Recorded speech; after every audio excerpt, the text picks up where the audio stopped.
কাউকে উদ্ধার করতে চাই না।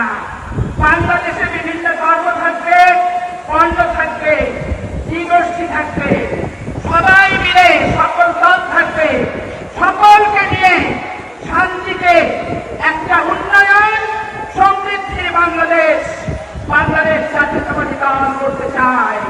যার যার ধর্ম যার যার কাছে, যার যার উৎসব তার তার কাছে থাকবে, কিন্তু আমরা প্রতিবেশী হিসেবে, দেশের মানুষ হিসেবে প্রত্যেকের সাথে সুসম্পর্ক রাখবো। আজকে তারা করছে কি, নিজেরা মন্দির ভেঙে দিচ্ছে প্রথম, আনার পরে হচ্ছে পাহারাদার।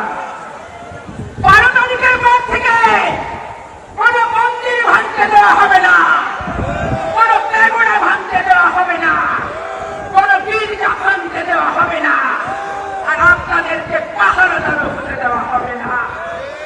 কারণ ভণ্ডামির দিন শেষ, রাষ্ট্রপতির জিয়ার বাংলাদেশ 13 তারিখে গঠিত হবে। তারা বলে কি তারেক রহমানকে দিয়ে যে আমরা হচ্ছে পারিবারিক রাজনীতি পছন্দ করি না, জামাতে ইসলামকে কষ্ট করতে চাই। তাহলে আপনারা দেলোয়ার হোসেন সাইদি সাহেবের 2 ছেলেকে কেন নমিনেশন দিয়েছেন? আপনার নিজামী পুত্রকে কেন নমিনেশন দিয়েছেন? মীর কাসেম আলীর পুত্রকে কেন নমিনেশন দিয়েছেন? এগুলি আমরা জানতে চাই। আমাদের ভবনীতে যে রক্ত প্রবাহিত হয়, এ রক্ত কোনো বিশ্বদেশের রক্ত নয়।